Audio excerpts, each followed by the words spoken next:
Something strange is going on with the new smartphone telephoto camera tech right now, and it seemingly all stems from China. It's kind of wild, and we have to talk about it. Hey guys, I'm Ryan Thomas, and have you noticed the recent shift in strategy here? We started out with 5x periscope telephoto cameras that really impressed the world. We then saw a couple of 10x periscope cameras that went even further and stretched the focal length range on the cameras you'd find on the back of your phone. They were phenomenal. In the last year or so though, we've seen more 3x, 3.5x. These periscopes have been popping up, which seem to be worse on the surface, until you realise that to go along with this slight drop off in optical range, companies have been stuffing huge sensors underneath them. And you can crop way further than the 3x optical limit and still get phenomenal imagery. This seems to be a thing on phones coming out of China exclusively, but the trend hasn't made its way to iPhones, Galaxies or Pixels yet, which is really interesting. On Samsung Ultras, you'll find a pretty meh 3x as sort of an in-between for the 24mm and the 120mm, where you can pinch in a little bit, but not so far. And the 5x optical periscope in those cameras stretches further, but generally tends to be a little bit too zoomed in for a lot of shots.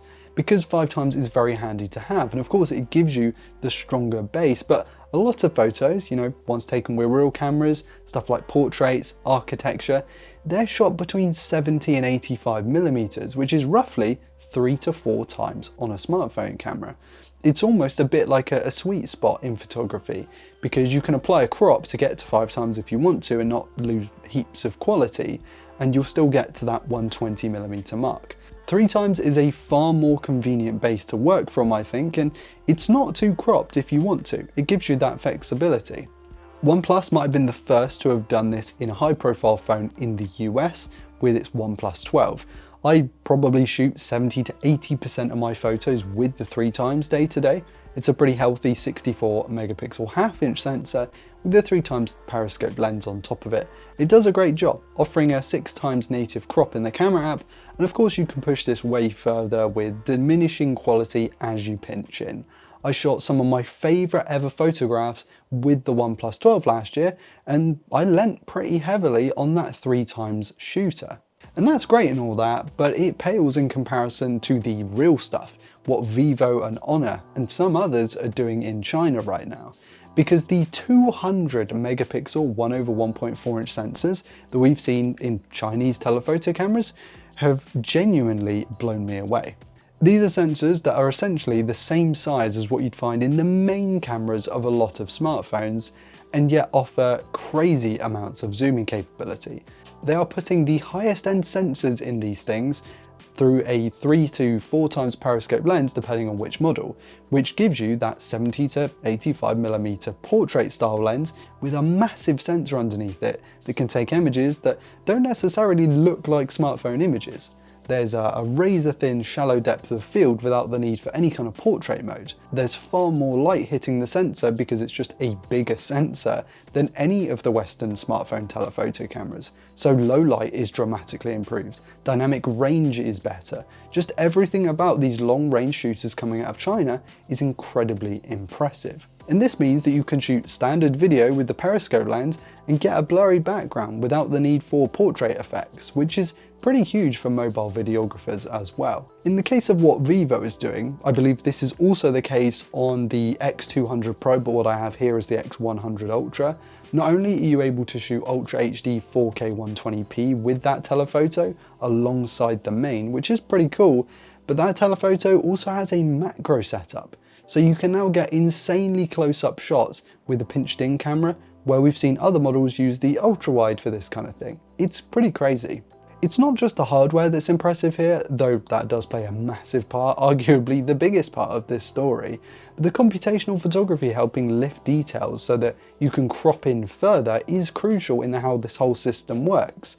And in modes like portrait mode, you can get super impressive photos that really sell the effect, more so than if you were just using a lesser sensor and lens combination. There is a pretty huge caveat, okay, maybe two actually. These things require a bit of room, so you're going to end up with a massive camera bump on the back. Okay, maybe not all of them are going to be as big as what you'd find on X100 Ultra, but you can see the trend here. It's immediately going to put people off, and these things tend to have massive circular camera bumps. I don't think this is for style. You really do need quite a lot of room for such a crazy camera setup. Processing is also a little controversial. So you'll notice that beyond 10 times or more, there seems to be quite a lot of artificial sharpening going on, and in some more extreme cases, you'll notice that it almost obliterates all the details and texture and returns more what looks like a watercolor painting, which it clearly isn't a complete photo, and there's more software processing going on than you'd really want. I've noticed this across 2 models that I have here, so it's not limited to one particular manufacturer's processing algorithm. And then there's AI. So with the Honor smartphone in particular, once you zoom past a certain amount, you can actually start to use the AI super zoom, which generates recreations of what it thinks might be there if you pinched in so far there's just not that much detail in the scene. And I do have a total complete video on this on the channel, by the way, so check out one of the most recent videos. It's kind of crazy. It's optional right now, so that's fantastic. I really do appreciate that. But how long until this stuff is part of the standard and expected smartphone camera experience? I think generally most people who use a Galaxy smartphone, an iPhone or a Pixel are going to be more than happy with their 5x standard setups that are on the back of their smartphones right now, because right up to about 10 times they're incredibly usable, with further cropping coming in pretty handy for making out distant subjects, but not necessarily for capturing strong photos.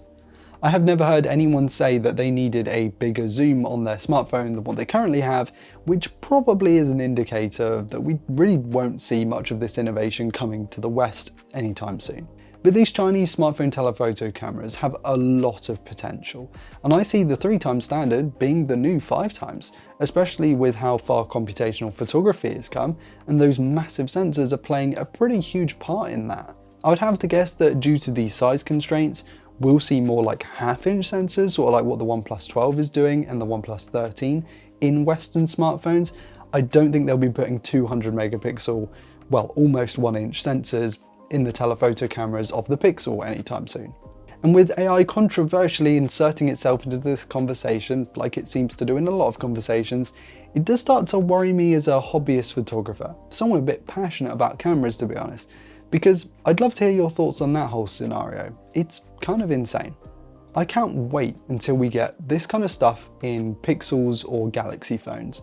Until then, we're making do with what we have, but it's seriously exciting, and really, who knows what the future will hold. Guys, I've got to hear from you on this one. Are you a fan of what's coming out of China? Would you ever buy a Chinese phone? Or are you waiting for this kind of thing to be available in Western smartphones? What do you think the likes of Google, Apple or Samsung are going to do with this kind of stuff? Or do you reckon they'll just never touch it at all? As the long-range shooters on the most recent versions of those Western smartphones, they've sort of stagnated recently, and it doesn't feel like we've made major camera hardware progress in Western smartphones for an awfully long time now. And whilst you're down there, be sure to hit like if you enjoyed today's content, and of course subscribe to never miss another upload. Thank you all so much for watching. I've been Ryan Thomas, and I will catch you later. Cheers.